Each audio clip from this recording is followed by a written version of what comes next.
Hello, good evening and welcome to Express News. I'm Gautam Roy and this is the show with all your rapid fire updates from the country and the world. Let's take it from the top. Well, the budget session of Parliament began today. President Ramnath Kovind addressed the members of both the houses seated in 3 different locations for the first time. The President said joint session of Parliament amid Corona pandemic is essential. It's a new year and a new decade and we're all entering into the 75th year of independence. Today all MPs are present here with message and trust that however tough be the challenge, neither we nor India will stop. The President also said, and I quote, "In this fight against the pandemic, we have also suffered the untimely loss of life of a number of our countrymen. Our beloved former President and my predecessor, Shri Pranab Mukherjee too passed away during the pandemic." The President said, due to timely and calibrated decisions taken by my government, we were able to save lives of lakhs of our countrymen. Today, there is a rapid decline in the number of new cases of coronavirus and there is a significant increase in the number of recoveries. Besides announcing a record economic package for reviving the economy, my government took care to ensure that no poor person went hungry. The President also said the government launched the Garib Kalyan Rozgar Abhiyan in 6 states in order to provide employment to the returnee migrant labourers in their villages during the pandemic. As a result of this Abhiyan, 50 crore man days of employment were generated. The President said Atmanirbhar Bharat Abhiyan is not just confined to manufacturing in India, but it's also a campaign aimed at elevating the standard of living of every Indian as well as boosting the self-confidence of the country. The President said today extremism in the northeast is on the wane and there is a sharp decline in the number of violent incidents. The youth who went astray on the path of violence are now returning to the mainstream of development and nation building. The President also said the number of Naxal violence-related incidents have declined and the Naxal-affected areas are shrinking. President Kovind said after the implementation of Ayushman Bharat Health Scheme, every family of Jammu and Kashmir is assured of free treatment worth 5 lakh rupees. The President also condemned the recent violence. He said the recent acts of dishonouring the national flag and showing disrespect to the auspicious occasion of Republic Day are unfortunate. President Kovind also spoke about facilities provided by the government to ease travelling of Divyangs. He said thousands of buildings, public transport, buses and railways have been made accessible to alleviate the hardships faced by Divyangjans. Highlighting the Transgendered Persons Protection of Rights Act, the President said the Act is for providing better facilities and equal opportunities to transgenders. Ahead of the budget session, Prime Minister Narendra Modi said, being the first session of this decade, the session is very important for the bright future of India. He said a golden opportunity has come before the nation to fulfill the dreams of freedom fighters. The PM further said the Finance Minister had to present 4 to 5 mini budgets in 2020 in the form of different packages. He said this budget will be seen as a part of those 4 to 5 mini budgets. Finance Minister Nirmala Sitharaman tabled the Economic Survey 2021 in Parliament today. The Economic Survey estimates real GDP growth for financial year 2021-22 at 11%, the highest since independence. Chief Economic Advisor K.V. Subramanian said, during high uncertainty, policy should minimize large losses. India's policy response to COVID-19 was guided by the realization that GDP growth will come back but not lost human lives. Early intense lockdown saved lives, helped faster recovery. The Chief Economic Advisor also said the policy response which India came up with was a mature and far-sighted one. India undertook short-term pain to get long-term gain. The V-shaped recovery makes India a sui generis case in mature policy making. The recovery in the second half of FY 2020-21 is expected to be powered by government consumption, estimated to grow at 17% year-on-year. Exports are expected to decline by 5.8% and imports by 11.3% in the second half of FY 21. India expected to have a current account surplus of 2% of GDP in FY 21, a historic high after 17 years. On the supply side, gross value added growth pegged at -7.2% in FY 21 as against 3.9% in FY 20. Agriculture is set to cushion the shock of the COVID-19 pandemic on the Indian economy in FY21 with a growth of 3.4%. Industry and services are estimated to contract by 9.6 and 8.8% respectively during FY21. India is set to become the fastest growing economy in the next 2 years according to International Monetary Fund. India's GDP is estimated to contract by 7.7% in FY 2020-21. Now, according to the advanced estimates by NSO, India's GDP is estimated to grow by minus 7.7% in FY21, a robust sequential growth of 23.9% in H2 FY21 over H1 FY21. Net FPI inflows recorded an all-time monthly high of $9.8 billion in November 2020 as investors' risk appetite returned. Addressing the joint session of Parliament today, Vice President Venkaiah Naidu said that all the MPs present in the session embodied the conviction held by every citizen of the country that even the toughest of the challenges can't deter Indians. He also said that holding of the joint session of Parliament during the coronavirus pandemic has great significance. Union Minister Giriraj Singh lambasted opposition parties today for boycotting the President's address in Parliament. The minister said opposition is shredding the dignity of democracy by not attending the President's address. Union Information and Broadcasting Minister Prakash Javadekar met a group of 26 NCC cadets at his residence today. Interacting with the young cadets, the minister said NCC is one of the best ways to inculcate discipline and forge lifelong bonds. India's total active caseload continues to manifest sustained downward movement. It has dropped to 1.71 lakh, that is 1,71,686 today in terms of the COVID-19 cases. The present active caseload now consists of just 1.6% of India's total positive cases. India's caseload per million population is one of the lowest when compared globally. It stands at 7,768. The count is much higher for countries like Germany, Russia, Italy, Brazil, France, UK and the US. 17 states and union territories have cases per million lower than the national average. India's cumulative tests have crossed 19.5 crores. Today, 7,42,306 tests have been conducted during the last 24 hours. The national cumulative positivity rate fell to 5.5% as on 29th of January 2021 till 8 in the morning. A total of nearly 30 lakh beneficiaries have received the vaccination under the countrywide COVID-19 vaccination exercise. India's cumulative recoveries stand at 1.03 crores. Today, the recovery rate is 96.96%.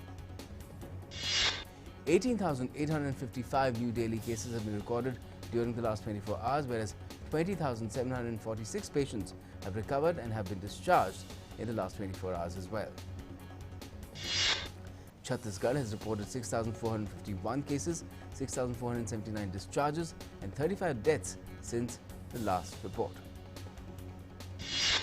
Chhattisgarh is followed by Kerala with 5,771, while Maharashtra reported 2,889 new cases. 8 states and union territories account for 85.89% of the new deaths. Maharashtra saw the maximum casualties at 50, Chhattisgarh followed with 35 daily deaths and Kerala with 19. More than 10 crore 21 lakh coronavirus cases have been reported worldwide.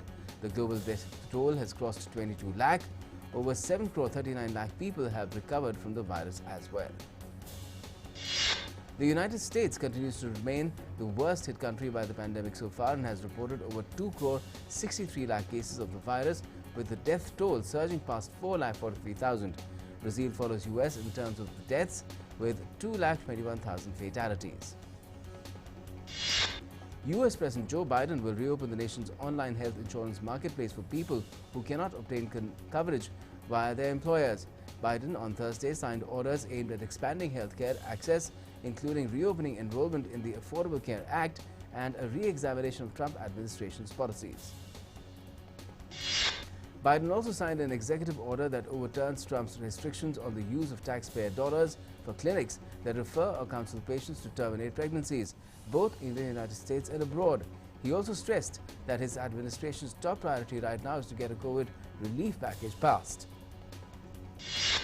Health authorities have identified the first US cases of COVID-19 caused by a fast-spreading form of the coronavirus initially seen in South Africa.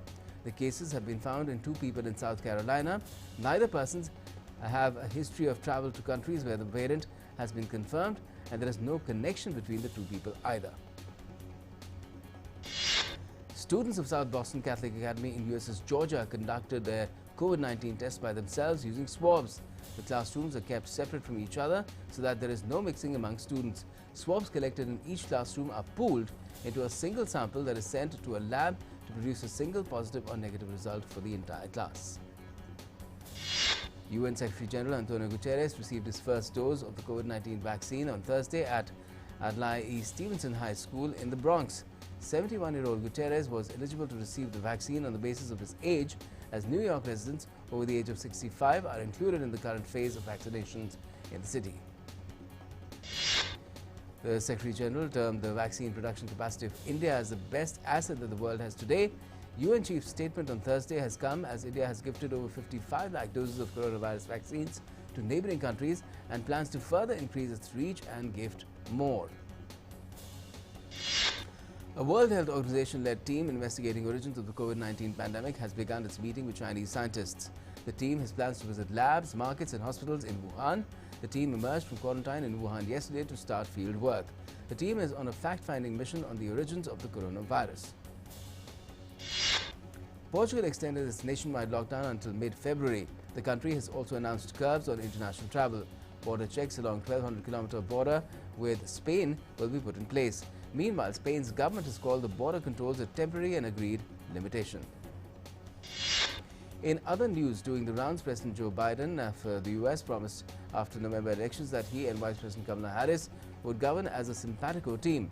In their first days at the White House, the two are crafting a partnership that recalls Biden's own service as former President Barack Obama's number 2. The lone Democrat on Georgia's State Election Board plans to introduce a motion next month urging State Attorney General Chris Carr to open a criminal investigation into former President Donald Trump's efforts to overturn the state's 2020 elections results. The proposal follows an investigation into a phone call Trump made to pressure Georgia's Secretary of State Brad Raffensperger. UK PM Boris Johnson has called for unity of the country, asking Scottish nationalists not to talk endlessly about their independence referendum. Boris Johnson was speaking during his visit to Scotland. The bonds that tie England, Wales, Scotland and Northern Ireland together have been severely strained by both Brexit and Johnson's handling of the coronavirus outbreak.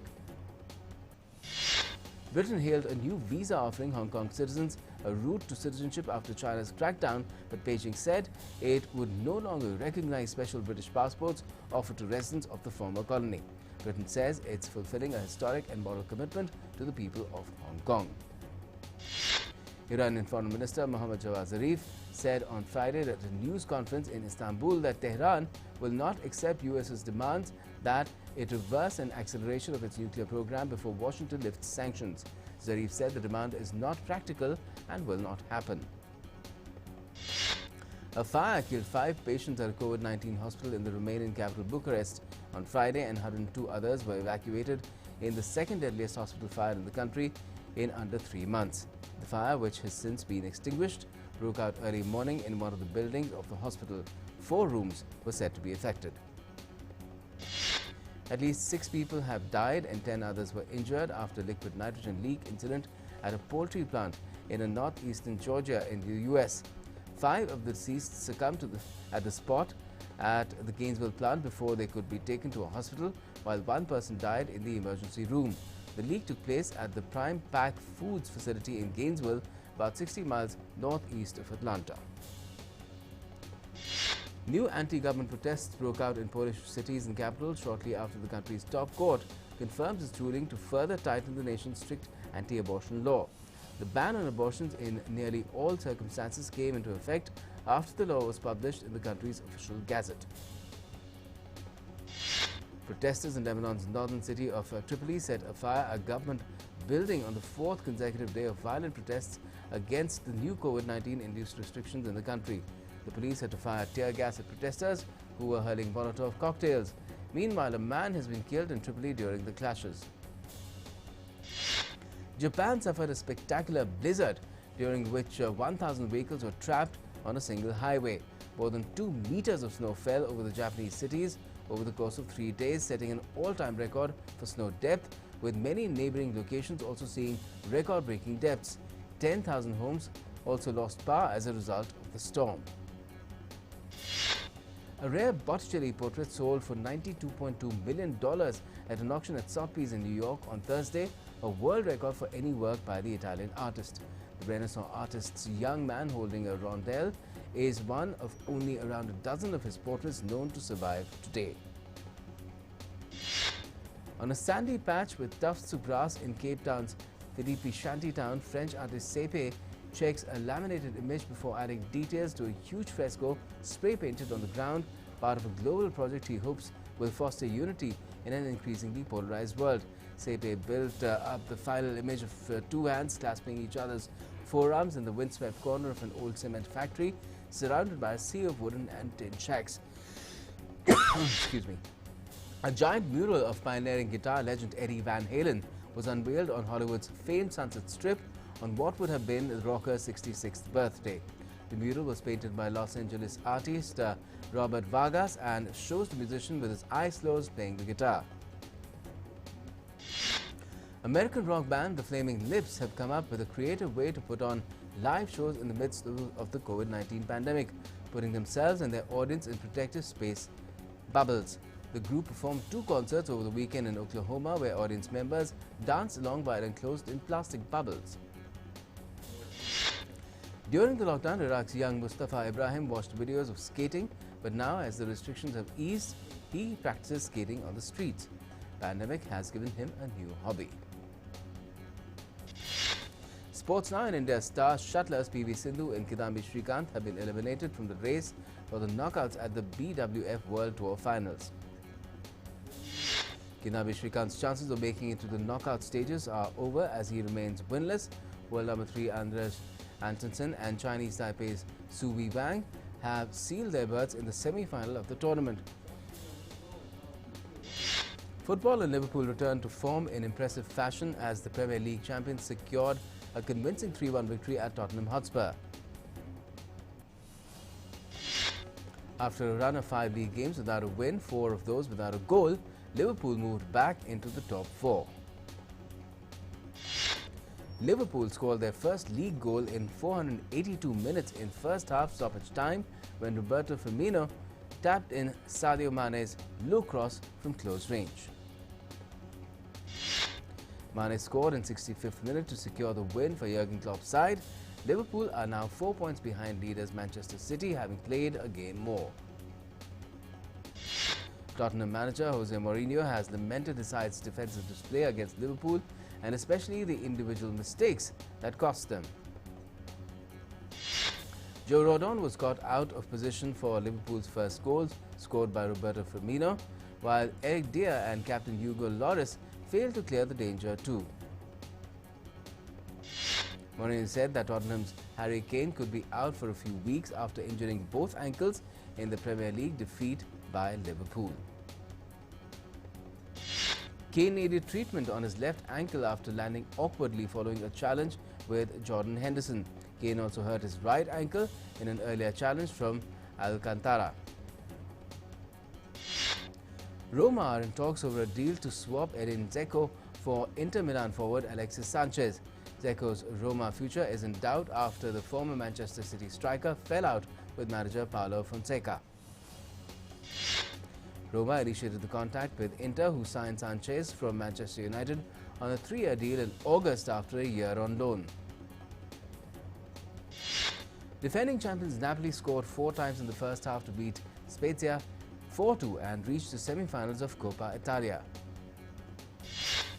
Napoli will face Atalanta in a 2-legged semi-finals. Atalanta beat Lazio 3-2 on Wednesday. The other semi-final pits Juventus against Inter Milan. Watford have signed former Newcastle goalkeeper Rob Elliott on a 6-month deal until the end of the season. Elliott has been a free agent since the summer after he was released by the Magpies following a 9-year stint with the club. The Hornets' first-choice goalkeeper Ben Foster has missed their last 4 games with an injury, with Daniel Bachmann stepping up in his absence, while youngster Adam Parks has been on the bench. Three-time Grand Slam winner Naomi Osaka has invested in professional women's football team North Carolina Courage. Formed 4 years ago, the club competes at the highest level in the U.S., the National Women's Soccer League. The North Carolina Courage have enjoyed consistent success since their formation in 2017. Cricket now, and debutant Norman Ali took 5 for 35 as Pakistan wrapped up a 7-wicket win over South Africa with a day to spare in the first test in Karachi. Azhar Ali hit an unbeaten 31 as the hosts easily reached a target of 88 before tea. South Africa were bowled out for 245 thanks to slow left arm Norman and leg spinner Yasir Shah, who finished with 4 for 79. The final test in Rawalpindi starts on Thursday, followed by 3 2020s. The series marks South Africa's first trip to Pakistan in 14 years.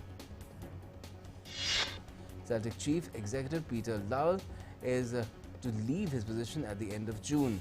The reigning Scottish champions have announced that Lowell has decided to retire after 17 years in the role. Australian Open tennis players have begun to leave hotel quarantine after completing their 14-day isolation. High-profile stars Novak Djokovic, Rafael Nadal and Serena Williams were among those allowed out on Friday. The Los Angeles Lakers were beaten 107-92 by the Detroit Pistons as they lost consecutive games for the first time this season. Entertainment now, and actor Sharman Joshi's father, Arvind Joshi, has passed away today. The Gujarati film industry veteran passed away at Nanavati Hospital in Mumbai. He was a popular name in the Gujarati film industry. Many Hindi movies as well, like Sholay, Ittifaq and Apman Ki Aag, to name a few, he had acted in. Actress Cicely Tyson, a 3 Emmys and a Tony awardee, died on Thursday. No cause of death was given.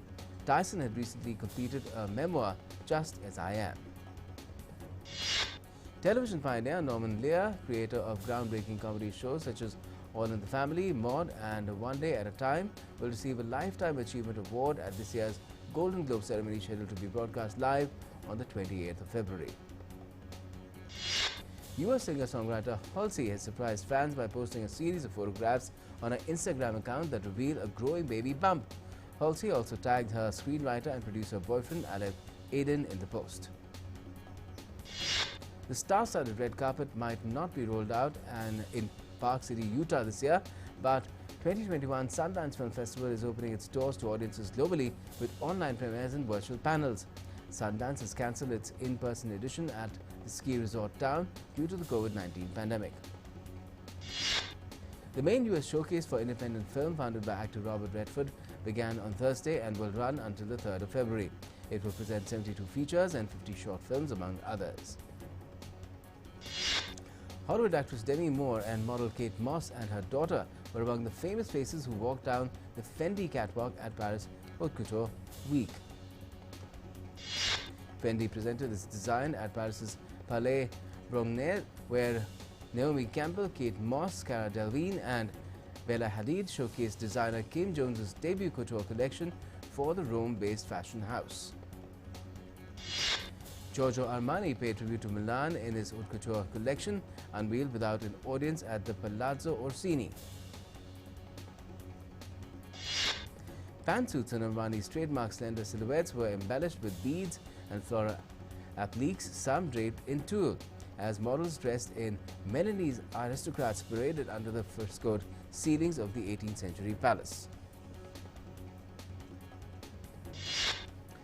And that's all we have for the moment in Express News, but all the latest continues right here on DD India. Stay tuned.